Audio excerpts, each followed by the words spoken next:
జాతీయ ఓటర్ దినోత్సవం పురస్కరించుకుని ఓటు హక్కు యొక్క విలువను ప్రతి ఒక్కరికి తెలియజేస్తూ ఓటు దుర్వినియోగం చేసుకోకుండా సద్వినియోగం చేసుకోవాలని అవగాహన కలిగిస్తూ భారీ ర్యాలీ నిర్వహించామని తహసీల్దార్ భాగ్యలక్ష్మి తెలిపారు. మార్కాపురం జిల్లా కొమరూరులో తహసీల్దార్ దేవరశెట్టి భాగ్యలక్ష్మి ఆధ్వర్యంలో జాతీయ ఓటర్ దినోత్సవాన్ని అత్యంత ఘనంగా నిర్వహించారు. ప్రభుత్వ ఉన్నత పాఠశాలలో తహసీల్దార్ భాగ్యలక్ష్మి, డిప్యూటీ తహసీల్దార్ వెంకటయ్య, పాఠశాల ప్రధానోపాధ్యాయులు శివనాగేశ్వరరావు, బీఎల్ఓలు, పాఠశాల విద్యార్థులు ప్రజలు పాల్గొనగా ముందుగా ఓటర్ల ప్రతిజ్ఞ చేయించారు. అనంతరం ప్రభుత్వ ఉన్నత పాఠశాల నుండి 4 రోడ్ల కూడలి వరకు భారీ ర్యాలీ నిర్వహించి అనంతరం 4 రోడ్ల కూడలి వద్ద మానవహారంగా ఏర్పడిన ప్రజల చేత ప్రతిజ్ఞ చేయించారు.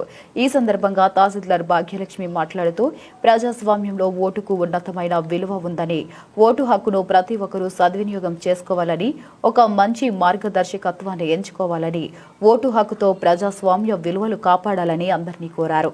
ఈ కార్యక్రమంలో జూనియర్ అసిస్టెంట్లు, రంగనాయకులు, శ్రీ విద్య, ఎలక్షన్ ప్రత్యేక ఉద్యోగి రాజలక్ష్మి, బిఎల్ఓలు రమణారావు, పాండు, హనీష్, వీఆర్ఏలు రాజలక్ష్మి, హబీబ్, మహిళా పోలీస్ శిరీష, ఉన్నత పాఠశాల ఉపాధ్యాయ బృందం ఇతరులు పాల్గొన్నారు.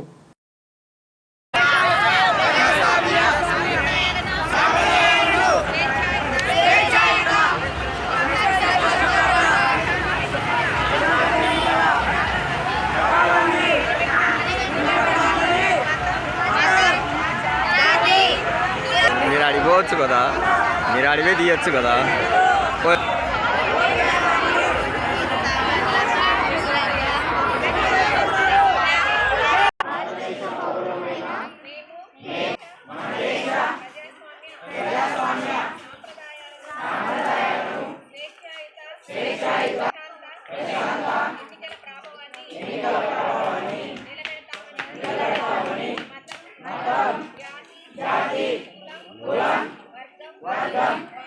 భాష